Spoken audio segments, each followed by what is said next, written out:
흙먼지가 사방으로 날리고 있었습니다. 하얀 털에 진돗개가 미친 듯이 무덤을 파헤치고 있었고 가족들은 경악한 표정으로 그 모습을 지켜보고 있었습니다. 백구야, 그만해. 한 남자가 급하게 달려와 개를 말렸지만 백구는 멈추지 않았습니다. 앞발로 계속 흙을 파내며 마치 무언가를 찾고 있는 것처럼 보였습니다. 미쳤나 봐요, 저 개가. 죽은 주인이 그리워서 그러는 거 아닐까? 마을 사람들이 수군거리는 사이 백구의 발톱에 딱딱한 무언가가 걸렸습니다. 나무로 만들어진 낡은 상자였습니다. 그 순간 모든 사람들이 숨을 죽였습니다. 상자 안에서 나온 것은 아무도 예상하지 못한 것들이었습니다. 이게 대체 뭐지?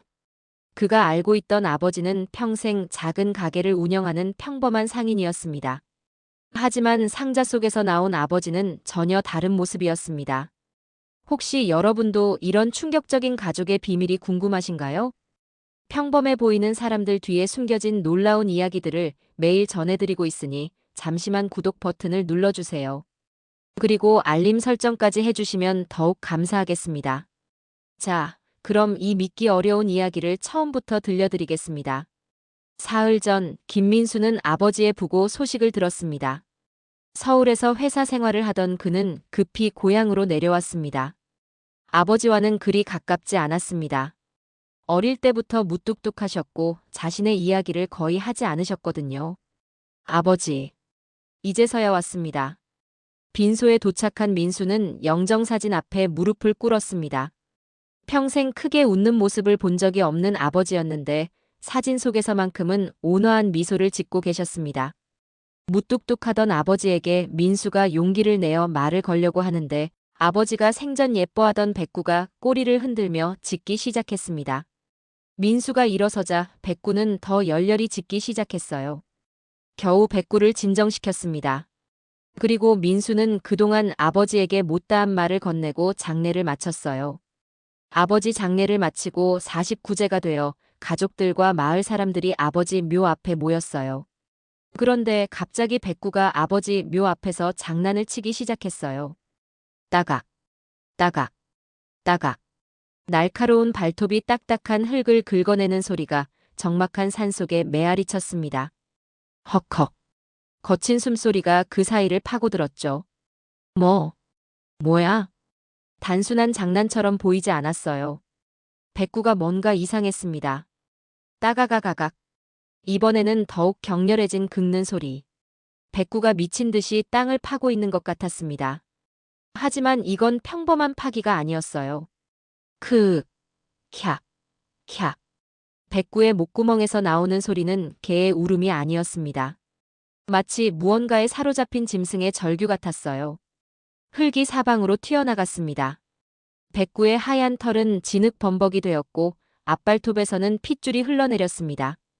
백구야, 그만해. 민수가 달려들었지만 백구는 으르렁거리며 이빨을 드러냈습니다. 평생 한 번도 본 적 없는 모습이었어요.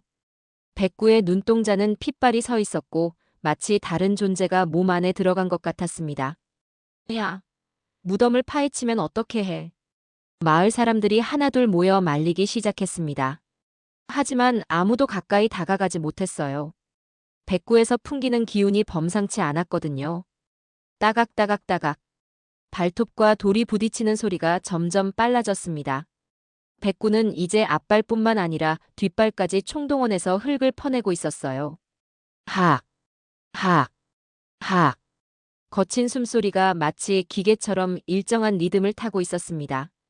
백구는 지쳐 쓰러질 것 같은데도 멈추지 않았어요. 저런, 완전히 미쳤네. 주인이 죽어서 정신이 나간 거야. 하지만 박 이장의 표정은 달랐습니다. 70년을 살면서 개를 많이 봐왔지만 이런 행동은 처음이었거든요. 저기, 뭔가 이상해. 박 이장이 중얼거렸습니다. 백구가 파고 있는 위치가 정확히 관 머리 부분이었거든요. 마치 그 자리에 뭔가 있다는 걸 아는 것처럼. 도대체 뭘 찾는 거야? 민수도 의문이 들기 시작했습니다. 그냥 그리움 때문이라면 무덤 위에 누워있거나 울기만 했을 텐데 백구는 명확한 목적이 있는 것 같았어요. 쿵, 갑자기 백구의 발톱이 뭔가 단단한 것에 부딪혔습니다. 나무가 부딪히는 소리였어요. 모든 사람들이 숨을 죽였습니다. 정말로 뭔가 있었던 거였어요. 백구는 더욱 미친 듯이 그 부분만 집중해서 파기 시작했습니다. 이번에는 입까지 사용해서 흙을 물어냈어요. 저게 뭐야? 흙 사이로 낡은 나무 상자의 모서리가 드러나기 시작했습니다. 상자는 생각보다 컸고 오랫동안 땅속에 묻혀 있었던 것 같았어요. 백구가 갑자기 멈췄습니다. 마치 자신의 임무를 완수한 것처럼 뒤로 물러나며 헉헉거렸어요. 그리고는 하늘을 보고 길게 애절하게 울었습니다. 크앙. 그 울음소리에는 뭔가 간절함이 담겨 있었습니다. 마치 이제 알았지? 라고 말하는 것 같았어요. 민수는 온몸에 소름이 돋았습니다. 아버지가 생전에 자주 하시던 말이 떠올랐거든요. 백구는 특별한 아이야. 사람 마음을 다 안다고. 그때는 그냥 걔를 예뻐하시는 말인 줄 알았는데. 혹시 정말로 백구가 뭔가를 알고 있었던 걸까요? 도대체 저 상자 안에 뭐가 들어있는 거지? 민수의 손이 떨렸습니다. 아버지가 숨겨둔 것. 백구만이 알고 있던 비밀. 그리고 지금 자신의 눈앞에 드러난 수수께끼의 상자. 상자를 여는 순간 자신이 알고 있던 모든 것이 바뀔 것 같은 불길한 예감이 들었습니다. 상자를 꺼내야겠어. 민수가 떨리는 목소리로 말했습니다. 하지만 아무도 선뜻 나서지 않았어요. 무덤에서 나온 정체불명의 상자라니 뭔가 불길한 기운이 감돌았거든요. 혹시 저주받은 건 아닐까? 한 마을 아주머니가 두려운 듯 중얼거렸습니다. 무슨 소리야? 저주가 어디 있어? 박 이장이 핀잔을 주며 앞으로 나섰습니다. 하지만 그의 얼굴에도 긴장감이 역력했어요. 조심스럽게 꺼내자. 민수와 박 이장, 그리고 장의사 최 사장이 함께 상자를 들어올렸습니다. 생각보다 무거웠어요. 상자는 오래된 소나무로 만들어진 것 같았고 노쇠 경첩이 녹슬어 있었습니다. 상자 표면에는 한자로 뭔가 새겨져 있었지만 오랜 세월 때문에 흐릿해서 잘 보이지 않았어요. 집으로 가져가서 열어보자. 모든 사람들이 민수네 집으로 향했습니다. 백구도 뒤따라왔어요. 이상하게도 상자를 발견한 후로는 완전히 차분해진 상태였습니다. 민수네 마당에 사람들이 둘러섰습니다. 상자는 평상 위에 올려놓았어요.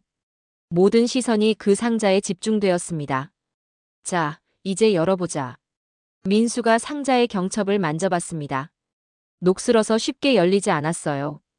박 이장이 기름을 발라주자 겨우 움직이기 시작했습니다. 상자 뚜껑이 천천히 열렸습니다. 그 순간 모든 사람들이 숨을 멈췄습니다. 상자 안에서 나온 것은 예상과 완전히 달랐거든요.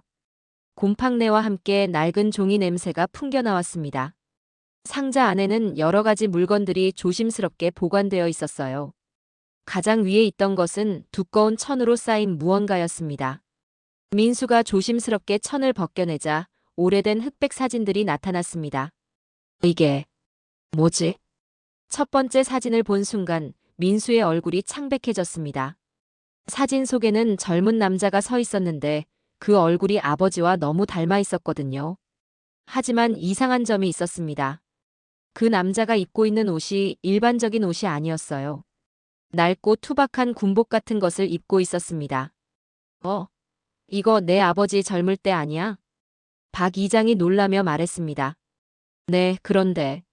민수가 사진을 자세히 들여다봤습니다. 뭔가 이상했어요. 아버지가 한 번도 군대에 다녀오셨다는 얘기를 하신 적이 없었거든요. 아니, 오히려 전쟁 이야기만 나오면 입을 다물고 피하시곤 했습니다. 두 번째 사진에는 더 충격적인 장면이 있었습니다. 아버지로 보이는 젊은 남자가 어린 아이들과 함께 찍은 가족 사진이었어요. 이 아이들은 누구지? 민수는 혼란스러웠습니다. 자신이 아는 한 아버지에게는 자신밖에 자식이 없었거든요. 그런데 이 사진 속 아이들은 누구일까요? 혹시 내 아버지가 재혼하시기 전에 다른 가정이 있었던 건 아닐까? 한 마을 사람이 조심스럽게 추측했습니다. 민수는 계속해서 사진들을 넘겨봤습니다. 모든 사진들이 같은 시대의 것 같았어요. 흑백이고 옷차림도 옛날 스타일이었습니다. 그런데 더 이상한 건 사진 속 배경이었습니다. 산과 계곡, 그리고 초가집들이 보이는데 이 동네와는 전혀 다른 풍경이었어요. 아버지가 여기 오시기 전에는 어디에 사셨는지 아세요? 민수가 박 이장에게 물어봤습니다. 글쎄, 내 아버지는 그런 얘기를 거의 안 하셨어. 그냥 북쪽에서 왔다고만 하시고. 북쪽이요? 응. 아마 황해도나 평안도 쪽에서 온 것 같았어. 억양이 좀 그랬거든. 민수는 가슴이 뛰기 시작했습니다. 혹시 이 사진들이 아버지가 북쪽에 있을 때 찍은 것일까요? 그렇다면 사진 속 아이들은? 상자에는 사진 외에도 다른 것들이 들어 있었습니다. 누렇게 변한 편지 몇 통과 작은 주머니, 그리고 뭔가 금속으로 만들어진 물건이 있었어요. 민수가 편지 중 하나를 펼쳐봤습니다. 글씨가 흐릿해서 읽기 어려웠지만 몇 글자는 알아볼 수 있었어요. 그리운 아버지께 건강하시길. 언제 만날 수. 편지의 내용을 보니 누군가가 아버지에게 보낸 것 같았습니다. 그것도 아주 간절한 마음으로 쓴 편지였어요. 이거 혹시 저 사진 속 아이들이 보낸 편지일까? 민수의 목소리가 떨렸습니다. 만약 그렇다면 아버지에게는 자신 말고도 다른 자식들이 있었던 거예요. 그것도 만날 수 없는 곳에. 모든 사람들이 조용해졌습니다. 상황이 심상치 않다는 걸 다들 느끼고 있었거든요. 민수야. 박 이장이 무거운 목소리로 말했습니다. 내 아버지가 생전에 하신 말씀이 있어. 무슨 말씀이요? 돌아가시기 며칠 전에 말이야. 자꾸 북쪽 이야기를 하시더라고. 고향 생각이 난다. 아이들이 그립다 하시면서. 민수는 충격을 받았습니다. 아버지가 그런 이야기를 하셨다니요. 아이들이 그립다고 하셨다고요? 민수는 박 이장의 말에 더욱 혼란스러워졌습니다. 자신 말고 다른 아이들이 있다는 건가요? 응. 그때는 연세가 많으시니까 헛소리 하시는 줄 알았는데. 박 이장이 상자 속 사진들을 다시 들여다봤습니다. 지금 보니까 정말 다른 자식들이 있었던 것 같네. 민수는 손이 떨렸습니다. 평생 외동아들로 살아왔는데 알고 보니 형제자매가 있었다는 뜻인가요? 상자 속에서 또 다른 편지를 꺼냈습니다. 이번 것은 좀 더 글씨가 선명했어요. 사랑하는 아버지께. 저희는 잘 지내고 있습니다. 아버지가 보고 싶어요. 언제쯤 다시 만날 수 있을까요? 여기는 너무 춥고 힘들어요. 편지를 읽는 민수의 목소리가 점점 작아졌습니다. 편지 말미에는 이런 내용이 있었거든요. 아버지가 남쪽으로 가신다는 소식을 들었습니다. 혹시 저희를 데려가실 수는 없나요? 경수는 열이 나고 경욱이는 자꾸 울어요. 아버지만 기다리고 있습니다. 경수, 경욱이. 민수가 중얼거렸습니다. 사진 속 아이들의 이름인 것 같았어요. 언제 쓴 편지인지 봐봐. 박 이장이 말했습니다. 민수가 편지 끝을 살펴보니 흐릿하지만 날짜가 적혀 있었어요. 195. 3년. 1953년. 민수는 깜짝 놀랐습니다. 한국 전쟁이 끝난 직후였거든요. 그럼 이 편지는 전쟁 때 쓴 거네. 마을 사람들도 웅성거리기 시작했습니다. 상황이 점점 심각해지고 있었어요. 민수는 상자를 더 뒤져봤습니다. 사진들 밑에는 작은 천주머니가 있었는데 그 안에 뭔가 딱딱한 것이 들어 있었어요. 주머니를 열어보니 작은 금속 조각이 나왔습니다. 반으로 부러진 것 같았는데 한쪽에는 이상한 기호들이 새겨져 있었어요. 이게 뭐지? 민수가 그것을 들여다보려는 순간 박 이장이 급하게 그의 손을 잡았습니다. 잠깐, 그거 함부로 만지지 마. 왜요? 그거 혹시 군 관련된 물건 아닐까? 전쟁 때 군인들이 갖고 다니던 인식표 같은 거 말이야. 박 이장의 얼굴이 심각해졌습니다. 한국 전쟁을 직접 겪었던 그는 그런 물건들을 본 경험이 있었거든요. 하지만 우리 군 인식표는 아닌 것 같은데. 그럼 뭔데요? 민수가 다급하게 물었습니다.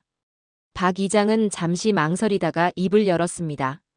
혹시 저쪽 군대 것일지도 모르겠어. 저쪽이요? 북한 말이야. 그 말에 모든 사람들이 숨을 죽였습니다. 북한이라는 단어만으로도 분위기가 급격히 바뀌었어요. 설마 아버지가 북한군이었다는 건 아니겠죠? 민수는 믿을 수 없다는 표정이었습니다. 평생 평범한 장사꾼으로만 알고 있던 아버지가 북한과 관련이 있다니요. 잠깐, 그럼 이 사진들도. 민수가 다시 사진들을 펼쳐봤습니다. 이번에는 다른 관점에서 보게 됐어요. 사진 속 풍경들, 사람들의 옷차림, 그리고 어디선가 본 듯한 건물들. 이거, 혹시 북한에서 찍은 사진인가요? 한 마을 사람이 조심스럽게 물어봤습니다. 그렇다면 저 아이들은 아버지가 북한에 두고 온 자식들일 거야. 박 이장의 말에 모든 사람들이 충격을 받았습니다. 민수는 온몸이 떨렸습니다. 자신에게 북한에 있는 형, 누나가 있다는 뜻인가요? 아니면 동생들일까요? 상자 맨 밑에는 또 다른 편지가 있었습니다. 이번 것은 다른 필체로 쓰여 있었어요. 당신께서 남겨주신 아이들을 잘 돌보고 있습니다. 하지만 상황이 어려워지고 있어요. 아이들이 자꾸 아버지를 찾습니다. 언제쯤 소식을 보내주실 수 있나요? 이 편지는 아이들이 쓴 게 아니라 다른 어른이 쓴 것 같았어요. 이 편지를 쓴 사람은 누굴까? 아마 내 아버지가 북한에 두고 온 부인일 거야. 박 이장의 말에 민수는 더욱 혼란스러워졌습니다. 그렇다면 아버지는 북한에 부인과 자식들을 두고 혼자 남한으로 온 거였나요? 그런데 왜 가족을 두고 혼자 오신 거지? 그야 전쟁 때니까 어쩔 수 없었겠지. 아니면 박 이장이 말을 멈췄습니다. 아니면 뭐요? 아니면 다른 이유가 있었을 수도 있고. 그때 민수는 문득 생각이 났습니다. 아버지를 마지막까지 돌봐드렸던 간병인 김할머니를 찾아가 봐야겠다는 생각이 들었어요. 김할머니 댁이 어디죠? 응, 왜?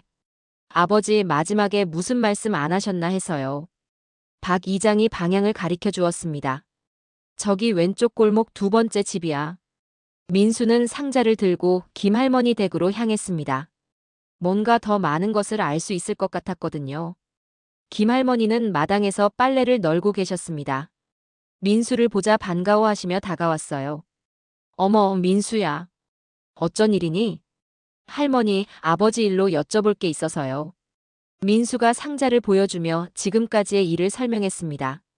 김할머니는 상자 속 물건들을 보더니 깊은 한숨을 쉬었습니다. 역시 이런 날이 오는구나. 할머니, 뭔가 아시는 게 있으세요?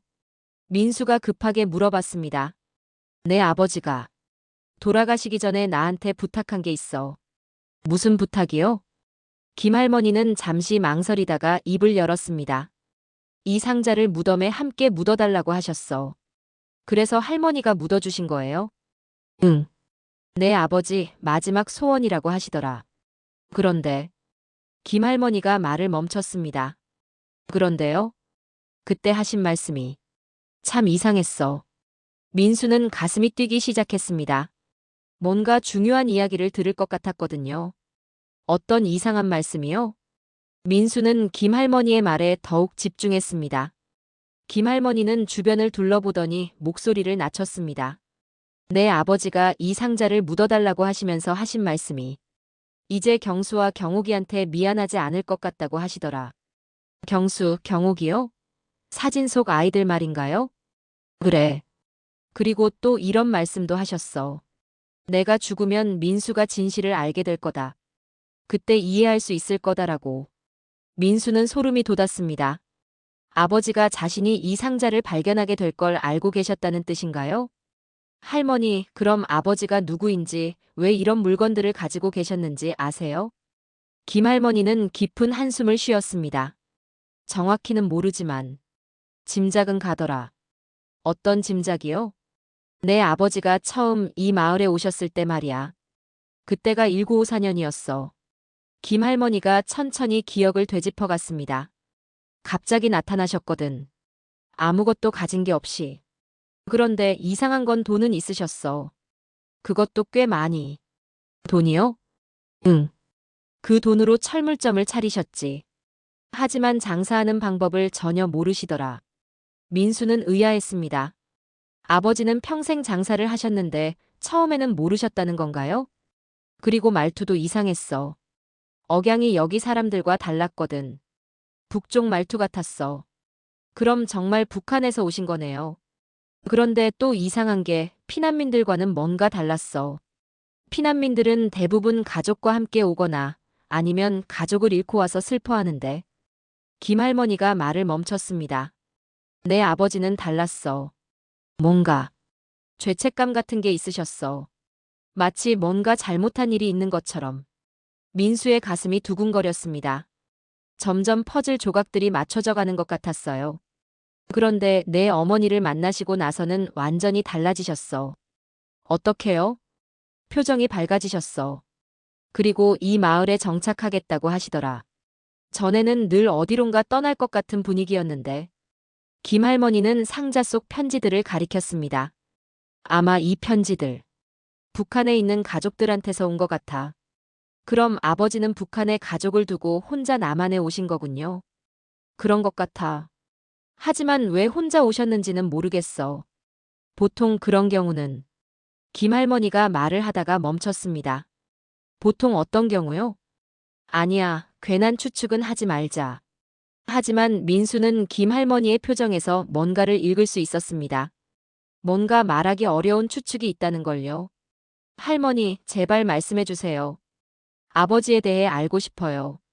김할머니는 한참을 망설이다가 입을 열었습니다. 내 아버지가 어쩔 수 없는 일로 남한에 오셨을 수도 있어. 어쩔 수 없는 일이요? 전쟁 중에는 여러 가지 일이 있었거든. 어떤 사람들은 자기 의지와 상관없이 이쪽으로 와야 했어. 민수는 김할머니의 말이 무슨 뜻인지 알 것 같았습니다. 하지만 차마 입으로 말하기는 어려웠어요. 혹시 간첩이었을 수도 있다는 말씀인가요? 김할머니는 고개를 끄덕였습니다. 하지만 확실한 건 아니야. 그냥 내 추측일 뿐이고. 민수는 머리가 어지러웠습니다. 만약 그게 사실이라면 자신의 아버지는 북한 간첩이었다는 뜻인가요? 그런데 말이야. 김할머니가 다시 입을 열었습니다. 내 아버지가 정말 간첩이었다면 왜 이런 물건들을 간직하고 계셨을까? 무슨 말씀이세요? 간첩이라면 과거를 숨겨야 하는데 이런 사진이나 편지를 가지고 있으면 위험하잖아. 그런데 평생 간직하고 계셨어. 김할머니의 말이 맞았습니다. 정말 간첩이었다면 이런 증거물들을 없애버렸을 텐데요. 아마도 김할머니가 조심스럽게 말했습니다. 내 아버지는 간첩 일을 그만두고 싶어서 남한에 온 게 아닐까? 그만두고 싶어서요? 응. 북한에 있는 가족들이 그리워서. 그리고 더 이상 그런 일을 하기 싫어서. 민수는 상자 속 편지들을 다시 봤습니다. 경수와 경욱이가 아버지를 그리워하는 내용들. 아버지는 이 편지들을 읽으며 얼마나 마음이 아프셨을까요? 그런데 또 한 가지 이상한 게 있어. 뭐요? 내 아버지가 돌아가시기 며칠 전에 계속 뭔가를 중얼거리셨어. 뭐라고요? 민수는 알까? 민수도 그런 일을 하고 있을까? 하시면서 민수는 깜짝 놀랐습니다. 아버지가 자신에 대해 그런 말씀을 하셨다니요. 무슨 뜻일까요? 김할머니도 고개를 갸우뚱했습니다. 모르겠어. 내가 무슨 일을 하는지 아시면서도 뭔가 걱정하시는 것 같았어. 민수는 가슴이 뛰었습니다. 혹시 아버지가 자신의 진짜 정체를 알고 계셨던 건 아닐까요? 자신이 국정원에서 일하고 있다는 걸? 할머니, 혹시 아버지가 제 직업에 대해 뭔가 말씀하신 적 있나요? 아니, 별 말씀은 안 하셨어. 그냥 서울에서 회사 다닌다고만 하셨지. 하지만 민수는 확신했습니다. 아버지가 뭔가를 알고 계셨다는 걸요. 민수는 김할머니와 작별을 고하고 집으로 돌아왔습니다. 머릿속이 복잡했어요. 아버지가 정말 북한 간첩이었을까요? 그리고 자신의 직업까지 알고 계셨던 걸까요? 집에 돌아와 보니 상자는 그대로 평상 위에 놓여 있었습니다. 마을 사람들은 모두 돌아가고 백구만 상자 옆에 앉아 있었어요. 민수는 상자를 다시 자세히 살펴봤습니다. 아까 보지 못한 것들이 더 있을지도 모르거든요. 상자 바닥을 만져보니 뭔가 울퉁불퉁한 게 있었습니다. 자세히 보니 이중 바닥이었어요. 살짝 들어올리자 숨겨진 공간이 나타났습니다. 그 안에는 또 다른 물건이 있었습니다. 작은 금속판이었는데 뭔가 글자가 새겨져 있었어요. 이게 뭐지? 민수가 그것을 빛에 비춰보니 글자가 더 선명하게 보였습니다. 하지만 한글이 아니었어요. 영어도 아니고. 혹시 러시아어인가요? 민수는 가슴이 뛰기 시작했습니다. 자신의 직업상 러시아어를 어느 정도 읽을 수 있었거든요. 국정원에서 북한 관련 업무를 하다 보니 자연스럽게 배우게 된 거였어요. 금속판에 새겨진 글자들을 하나씩 해독해 봤습니다. 작전명, 힘맥. 민수는 충격을 받았습니다. 이건 명백히 첩보 관련 물건이었어요. 그것도 상당히 중요한 작전의 코드명이 적힌 것 같았습니다. 금속판 뒷면에는 더 충격적인 내용이 있었습니다. 요원 번호 7234. 김철민. 김철민. 그게 아버지의 진짜 이름이었을까요? 민수가 알고 있던 아버지 이름은 김용식이었거든요. 민수는 온몸이 떨렸습니다. 이제 확실해졌어요. 아버지는 정말 북한 간첩이었던 거였습니다. 그런데 잠깐 뭔가 이상했어요. 만약 아버지가 간첩이었다면 왜 이런 중요한 증거물을 간직하고 계셨을까요? 그것도 자신의 무덤에 묻어달라고까지 하시면서요. 민수는 다시 편지들을 읽어봤습니다. 이번에는 다른 관점에서요. 경수와 경옥이가 보낸 편지들을 보니 아버지에 대한 그리움이 절절히 담겨 있었습니다. 특히 이런 구절이 눈에 띄었어요. 아버지, 여기 사람들이 아버지가 남쪽에 가서 우리를 버렸다고 해요. 하지만 저희는 믿어요. 아버지가 우리를 사랑한다는 걸. 민수의 가슴이 아팠습니다. 아버지는 북한에서 간첩으로 파견되어 남한에 왔지만 결국 가족들과 헤어지게 된 거였어요. 또 다른 편지에는 이런 내용이 있었습니다. 아버지가 보내주신 돈 잘 받았어요. 덕분에 경수 병원비를 낼 수 있었어요. 하지만 돈보다는 아버지가 보고 싶어요. 아버지가 돈을 보내셨다고? 그럼 아버지는 간첩 활동을 하면서도 북한에 있는 가족들에게 돈을 보내고 계셨던 거네요. 민수는 점점 아버지의 마음을 이해할 수 있을 것 같았습니다. 간첩으로 남한에 왔지만 북한에 남겨둔 가족들이 너무 그리웠던 거예요. 그런데 왜 간첩 활동을 그만두셨을까요? 민수는 상자에서 마지막 편지를 꺼냈습니다. 이 편지는 다른 것들과 달리 아버지 자신이 쓴 것 같았어요. 필체가 아버지의 것이었거든요. 나는 더 이상 이 일을 할 수 없다. 남한에 와서 만난 사람들이 너무 좋다. 특히 영순이를. 영순이. 그게 어머니 이름이었어요. 영순이를 만나고 나서 모든 것이 바뀌었다. 이 사람들은 내가 생각했던 것과 전혀 다르다. 악한 사람들이 아니다. 나와 똑같은 사람들이다. 민수는 눈물이 났습니다. 아버지가 어머니를 만나면서 생각이 바뀌셨던 거였어요. 편지는 계속되었습니다. 나는 간첩 활동을 중단하기로 했다. 더 이상 이런 일은 할 수 없다. 하지만 북으로 돌아갈 수도 없다. 돌아가면 가족들이 위험해질 수 있다. 아버지의 고민이 느껴졌습니다. 간첩 활동은 하기 싫지만 그렇다고 북한으로 돌아갈 수도 없는 상황이었던 거예요. 영순이와 새로운 삶을 시작하고 싶다. 하지만 북에 있는 경수와 경옥이를 버릴 수는 없다. 어떻게 해야 할지 모르겠다. 민수는 아버지의 마음이 이해됐습니다. 사랑하는 사람을 만났지만 북한에 있는 자녀들을 포기할 수는 없었던 거예요. 편지의 마지막 부분에는 결정적인 내용이 있었습니다. 나는 두 가족 모두를 사랑하기로 했다.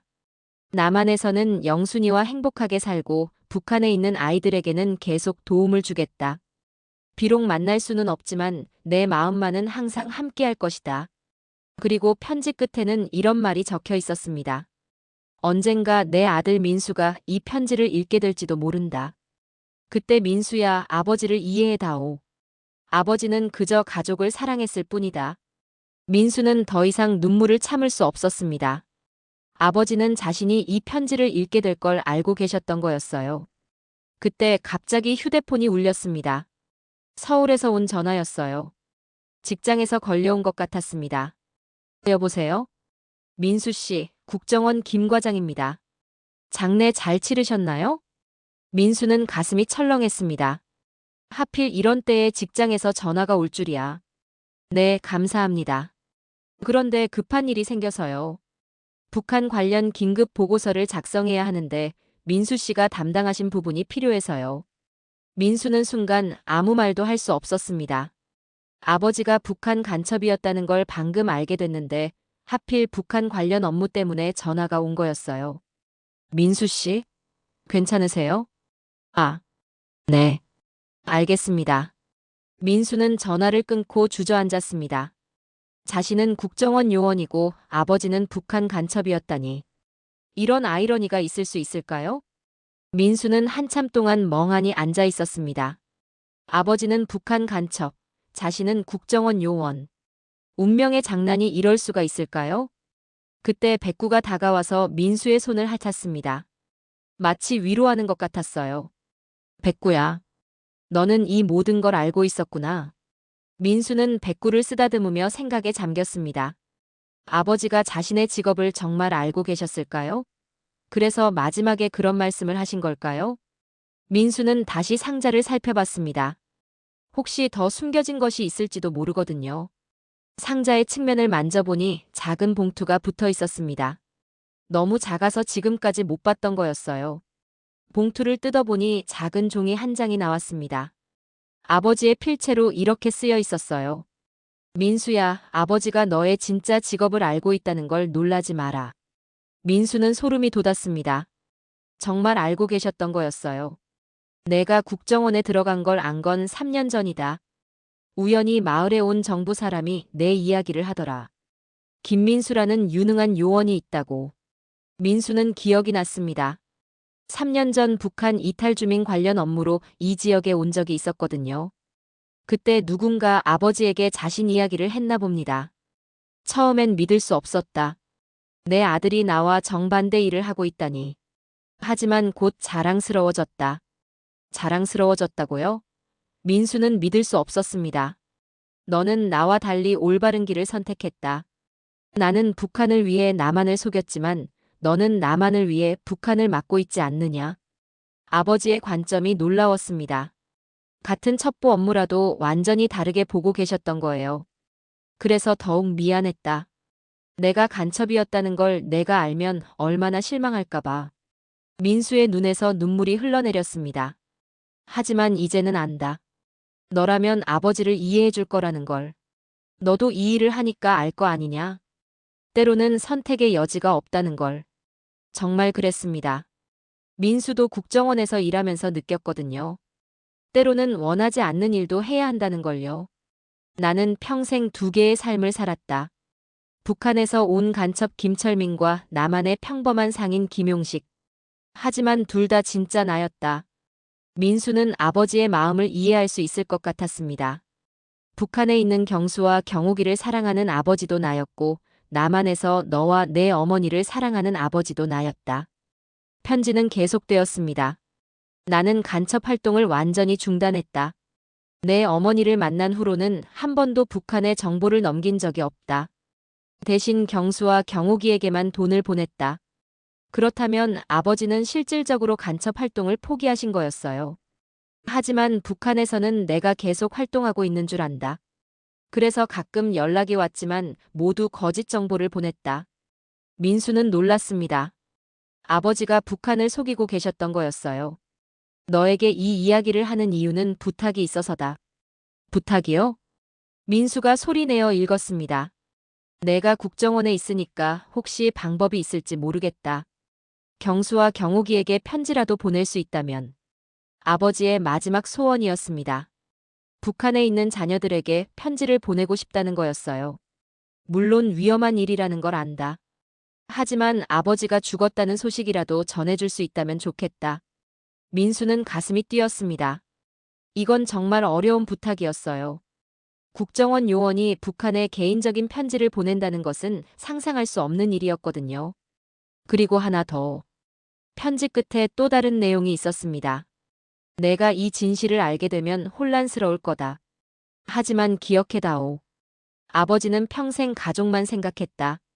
북한에 있는 가족도 남한에 있는 가족도. 민수는 고개를 끄덕였습니다. 그리고 너를 누구보다 자랑스러워한다는 걸.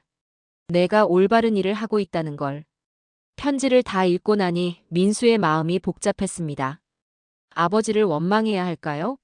아니면 이해해야 할까요? 그때 다시 휴대폰이 울렸습니다. 또 직장에서 온 전화였어요. 민수 씨, 김 과장입니다.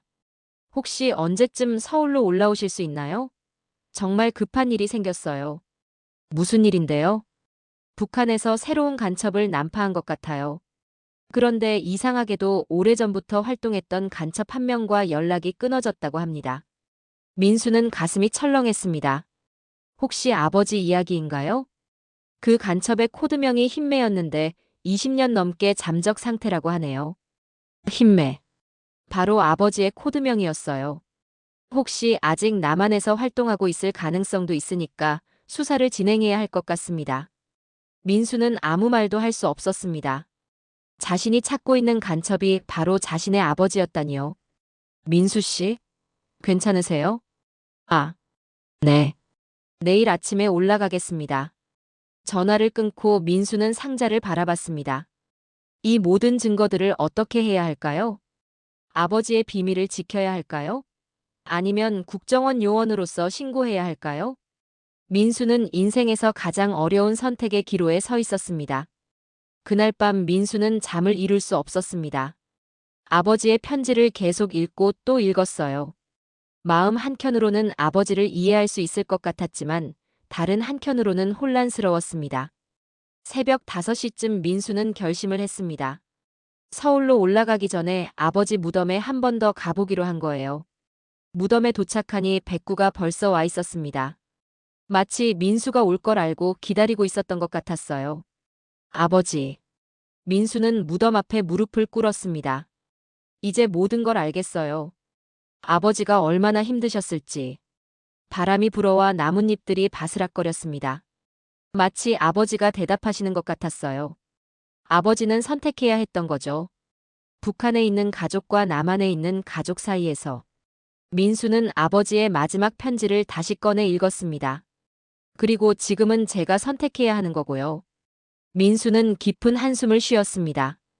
국정원 요원으로서는 이 모든 증거를 신고해야 했어요.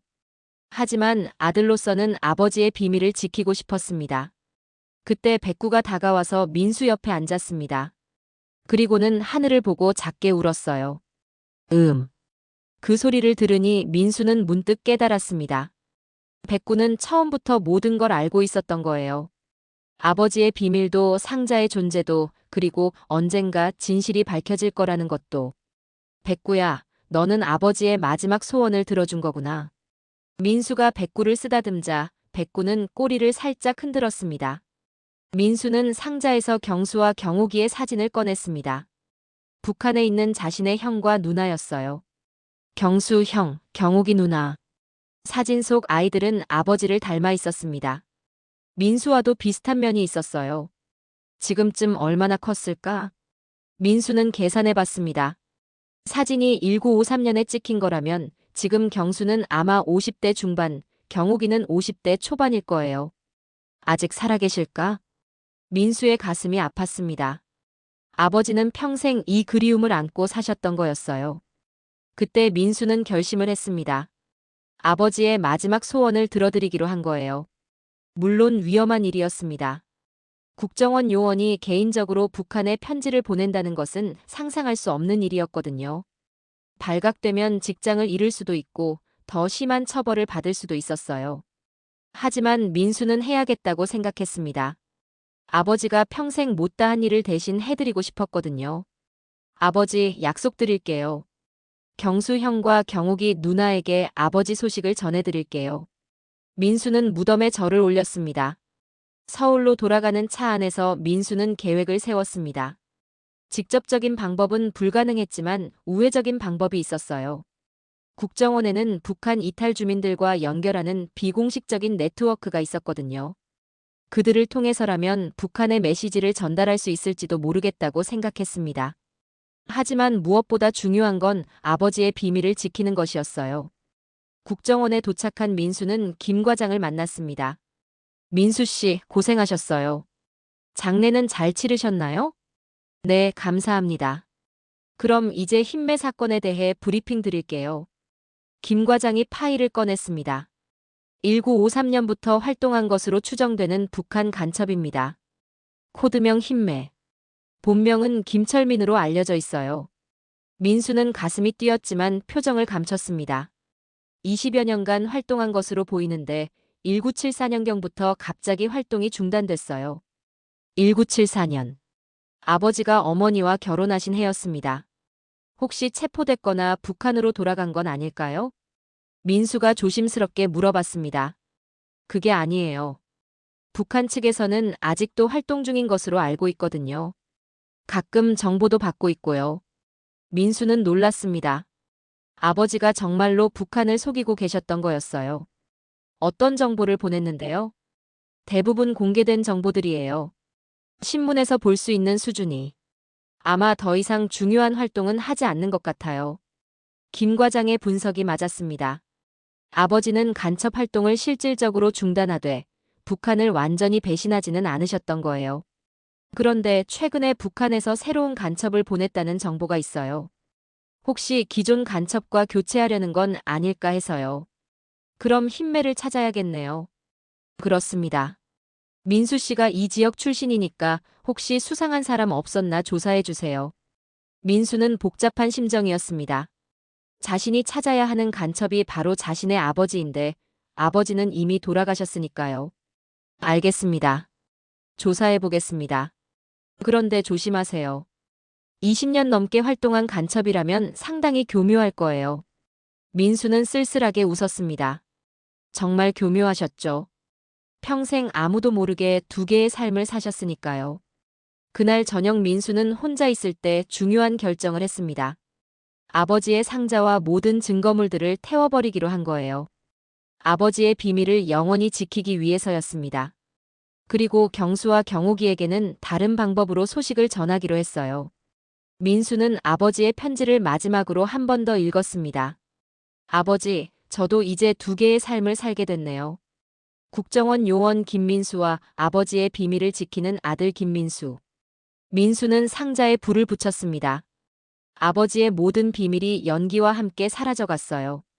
하지만 민수의 마음속에는 아버지에 대한 이해와 사랑이 더욱 깊어져 있었습니다. 석 달이 지났습니다.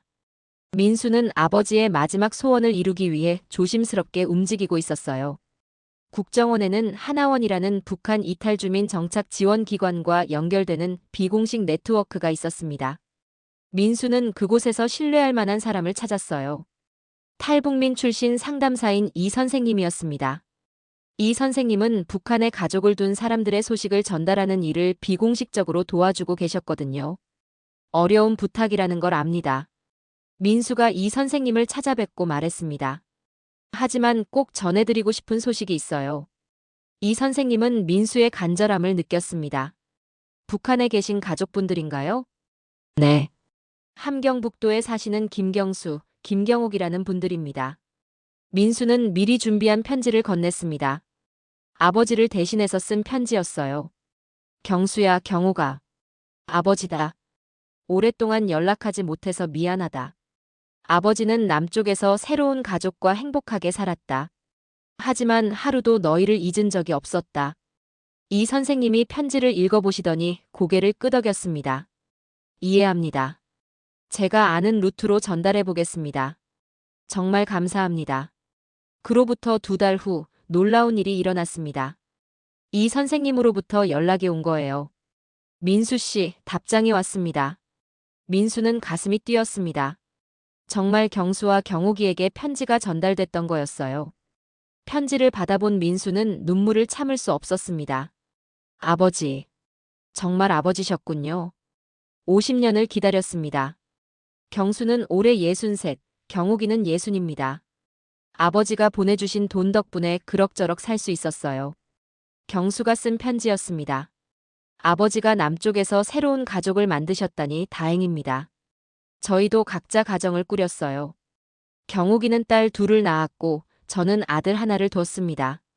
민수는 놀랐습니다. 자신에게 조카들이 있다는 뜻이었거든요. 아버지가 돌아가셨다니 너무 슬픕니다. 하지만 마지막에라도 소식을 전해주셔서 감사해요. 그런데 편지를 보내주신 분은 누구신가요? 민수는 답장을 썼습니다. 저는 아버지의 막내 아들 민수입니다.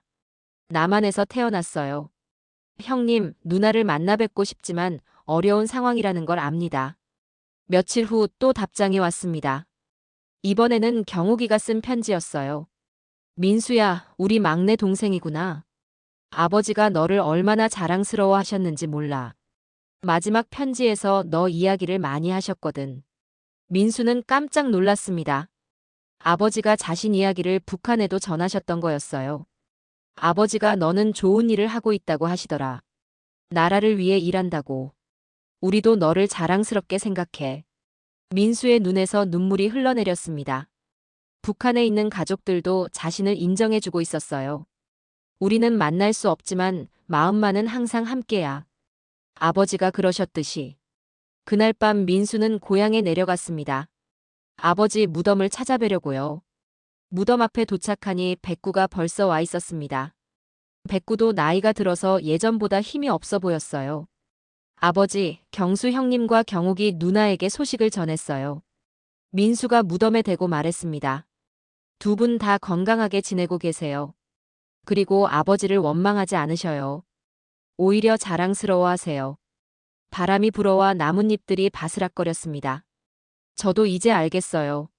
아버지가 왜 그런 선택을 하셨는지. 가족을 사랑하는 마음은 국경도 이념도 뛰어넘는다는 걸. 민수는 아버지의 편지를 마지막으로 한 번 더 읽었습니다. 태우지 못한 마지막 편지였어요. 민수야, 아버지가 평생 후회한 게 하나 있다. 북한에 있는 아이들을 데려오지 못한 것. 하지만 이제는 안다.